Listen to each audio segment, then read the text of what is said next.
Iran ইসরায়েলের সংঘাত টানা পঞ্চম দিনে গড়িয়েছে, আর প্রতিদিনই বাড়ছে উত্তেজনার মাত্রা। এই অগ্নিগর্ভ পরিস্থিতিতে ইরানের পক্ষে সরাসরি অবস্থান নিয়েছে উত্তর কোরিয়া ও তুরস্ক। পিয়ংইয়ং শুধু কূটনৈতিক সমর্থনেই থেমে থাকেনি, এক বিবৃতিতে ইসরায়েলকে মধ্যপ্রাচ্যের ক্যান্সার বলেও আখ্যা দিয়েছে।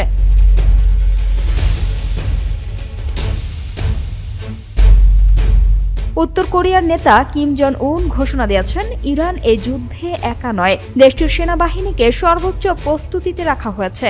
এর পরপরই রাজধানী পিয়ংইয়ংয়ের কাছে সুমান এলাকা থেকে একযোগে 10টিরও বেশি স্বল্প পাল্লার ব্যালিস্টিক ক্ষেপণাস্ত্র নিক্ষেপ করা হয় বলে জানিয়েছে সাউথ কোরিয়া ও বার্তা সংস্থা রয়টার্স।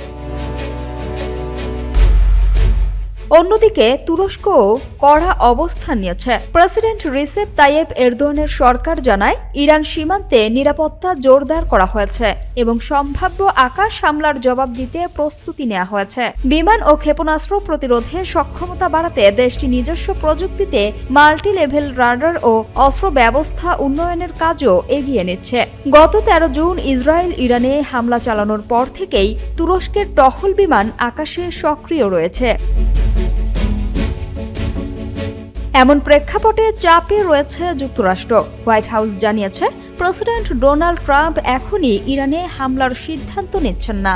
আগামী 2 সপ্তাহের মধ্যে চূড়ান্ত অবস্থান জানানো হবে। ট্রাম্প বলেন, যুক্তরাষ্ট্র কী ভূমিকা নেবে তা এখনও বিবেচনায় রয়েছে। এদিকে যুদ্ধক্ষেত্রে বাড়ছে ক্ষয়ক্ষতি।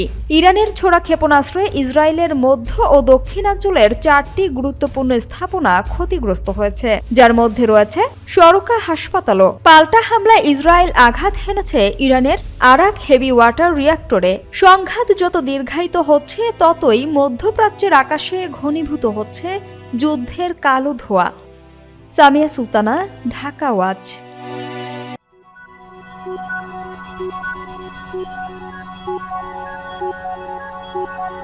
Thank you.